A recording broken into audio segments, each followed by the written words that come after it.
નમસ્તે મિત્રો, સ્વાગત છે ચેનલમાં। મિત્રો, શું તમે ક્યારેય વિચાર્યું છે કે કેમ કેટલાક લોકો નાની નાની વાત પર જ તાવમાં એટલે કે ગુસ્સાએ આવી જાય છે, જ્યારે કેટલાક લોકો બહુ મોટી સમસ્યાઓમાં પણ શાંત રહે છે?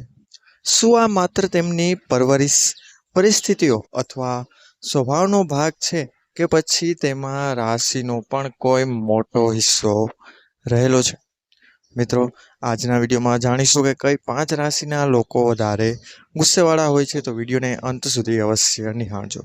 મિત્રો, જ્યોતિષશાસ્ત્ર અનુસાર દરેક રાશિની પોતાની અલગ ઉર્જા, તત્વ અને સ્વભાવ હોય છે, જે વ્યક્તિના વર્તન, વિચારધારા અને ખાસ કરીને ગુસ્સાને અસર કરે છે। અને આજે આપણે એવી 5 રાશિઓ વિશે વાત કરવા જઈ રહ્યા છીએ જેનો ગુસ્સો સૌથી ઝડપથી ઉગ્ર બની જતો હોય છે, અને જે લોકો પોતાના ક્રોધ માટે હંમેશા ઓળખાતા હોય છે। તો ચાલો શરૂઆત કરીએ મેષ રાશિથી। પ્રથમ રાશિ છે મેષ। તો મિત્રો, મેષ રાશિના લોકોમાં અગ્નિ તત્વ હોય છે, અને આ અગ્નિ તત્વ જ તેમના સ્વભાવમાં તીવ્રતા, ઉત્સાહ અને ઝડપી પ્રતિક્રિયા લાવે છે। મેષ રાશિના લોકો ખૂબ જ ઈમાનદાર અને સીધા હોય છે, પરંતુ જ્યારે કોઈ તેમની વાતને અવગણે છે અથવા તેમને પડકાર આપે છે, ત્યારે તેઓ તરત જ ગુસ્સે થઈ જાય છે। તેમનો ગુસ્સો ઝડપી આવે છે, પરંતુ સારી વાત એ છે કે તે લાંબા સમય સુધી ટકતો નથી। તેમ છતાં તે ક્ષણિક ગુસ્સો પણ ઘણીવાર સંબંધોને નુકસાન પહોંચાડી શકે છે। આ હતી પ્રથમ રાશિ મેષ। તો બીજી રાશિ છે મિત્રો વૃશ્ચિક રાશિ। તો મિત્રો, વૃશ્ચિક રાશિના લોકો ખૂબ જ ભાવુક અને આંતરિક રીતે તીવ્ર હોય છે। તેઓ બહારથી શાંત દેખાય છે, પરંતુ અંદરથી ખૂબ જ ઉગ્ર એટલે કે ગુસ્સેવાળા હોય છે। જ્યારે તેમને કોઈ દગો આપે છે અથવા વિશ્વાસ તોડે છે, ત્યારે તેમનો ગુસ્સો ખૂબ જ ખતરનાક બની શકે છે। તેઓ તરત પ્રતિક્રિયા નથી આપતા, પરંતુ સમય આવે ત્યારે તે ગુસ્સો વિસ્ફોટ જેવો બહાર આવે છે। મિત્રો, વૃશ્ચિક રાશિના લોકો ભૂલતા નથી, તેઓ બદલો પણ લે છે, અને માફ કરવું તેમના માટે હંમેશા સરળ રહેતું નથી। તો આ હતી બીજી રાશિ। મિત્રો, ત્રીજી રાશિ છે મિત્રો સિંહ રાશિ। તો મિત્રો, સિંહ રાશિના લોકો સ્વાભિમાની અને નેતૃત્વ પ્રિય હોય છે। તેઓને સન્માન ખૂબ જ મહત્વનું લાગે છે। જ્યારે કોઈ તેમને અપમાનિત કરે છે અથવા તેમની અવગણના કરે છે, ત્યારે તેમનો ગુસ્સો ખૂબ જ સ્પષ્ટ દેખાવા લાગે છે।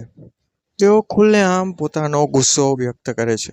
તેઓ જગ્યા અને માણસ સામે કોણ છે તે પણ ક્યારેય જોતા નથી, અને ઘણીવાર તેમની વાતમાં અહંકાર પણ દેખાતો હોય છે, પરંતુ તેઓ દિલથી ખરાબ હોતા નથી, અને શાંત થયા પછી તેઓ ફરીથી સંબંધોને સુધારવાનો પ્રયાસ ચોક્કસપણે કરતા હોય છે। હવે ચોથી રાશિ છે મિત્રો મકર રાશિ। તો મિત્રો, મકર રાશિના લોકો સામાન્ય રીતે શાંત અને સ્વભાવે પ્રેક્ટિકલ હોય છે, પરંતુ જ્યારે તેમની સહનશક્તિનો અંત આવે છે, ત્યારે તેઓ ખૂબ જ કડક અને ગુસ્સાવાળા બની જાય છે। તેઓ પોતાના ગુસ્સાને લાંબા સમય સુધી દબાવી રાખે છે, પરંતુ એક સમયે તે બધું બહાર આવી જાય છે, અને જ્યારે તેઓ ગુસ્સે થાય છે, ત્યારે તેઓ ખૂબ જ ઠંડા અને કઠોર શબ્દોમાં પોતાની વાત કહે છે, જે સામેના વ્યક્તિને વધુ દુઃખ પણ આપી શકે છે। મિત્રો, હવે છેલ્લી રાશિ વાત કરીએ એ છે મિત્રો મિથુન રાશિની। તો મિત્રો, મિથુન રાશિના લોકો સામાન્ય રીતે મોજીલા અને વાતુડિયા હોય છે, પરંતુ તેમના અંદર ડ્યુઅલ નેચર હોય છે, એટલે કે બે અલગ અલગ પ્રકારના નેચર હોય છે। એટલે કે તેઓ એક ક્ષણે ખુશ હોઈ શકે છે, અને બીજી જ ક્ષણે સાથે સાથે ગુસ્સે પણ થઈ શકે છે। તેઓ ઘણીવાર ગેરસમજના કારણે ગુસ્સે થાય છે, અને તેમની વાતચીતમાં કડવાશ આવી જાય છે। તેમનો ગુસ્સો લાંબો ટકતો નથી, પરંતુ તે ક્ષણમાં તેઓ ખૂબ જ તીખા શબ્દો પણ બોલી શકે છે. મિત્રો, આ 5 રાશિઓમાં એક સામાન્ય બાબત છે કે તેઓ બધા પોતાના રીતે તીવ્ર અને પ્રતિક્રિયાશીલ છે. પરંતુ તેનો અર્થ એ નથી કે આ 5 રાશિના લોકો ખરાબ લોકો છે. હકીકતમાં તેઓ ખૂબ જ ભાવુક, સાચા અને પોતાના લોકો માટે લોયલ એટલે કે વફાદાર હોય છે. ગુસ્સો માત્ર એક ભાવના છે અને તેને સમજદારીથી નિયંત્રિત કરવું પણ ખૂબ જ જરૂરી છે. અન્યથા તે સંબંધોમાં દરાર લાવે છે. જો આ રાશિના લોકો પોતાનો ગુસ્સો નિયંત્રિત કરવાનું શીખી જાય તો તેઓ જીવનમાં ખૂબ જ સફળ અને ખુશ થઈ શકે છે અને રહી પણ શકે છે. અને અંતમાં એક મહત્વની વાત કે જ્યોતિષ માત્ર માર્ગદર્શન આપે છે.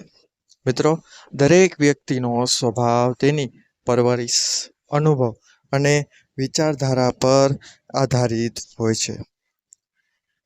તેથી કોઈ પણ રાશિને સંપૂર્ણ રીતે જજ કરવું યોગ્ય માનવામાં આવતું નથી. પરંતુ જો તમે આ 5 રાશિઓમાંથી કોઈ એક છો તો તમારે મિત્રો માત્ર એટલું ધ્યાન રાખવાનું છે કે તમારો ગુસ્સો તમારા સપનાઓ અને સંબંધોને નુકસાન ન પહોંચાડે. કારણ કે સાચી શક્તિ ગુસ્સામાં નથી પરંતુ તેને નિયંત્રિત કરવામાં રહેલી છે. તો મિત્રો, જો આ વિડીયો તમને પસંદ આવ્યો હોય તો વિડીયોને લાઈક કરજો અને તમારા મિત્રજનો અને પરિવારજનોમાં એ લોકોને અવશ્ય શેર કરજો જે લોકો વાતોમાં ગુસ્સે થઈ જતા હોય છે. મળીશું મિત્રો આવા જ નવા વિડીયો સાથે. ત્યાં સુધી બધાને મારા હર હર મહાદેવ. ધન્યવાદ. અસ્તુ.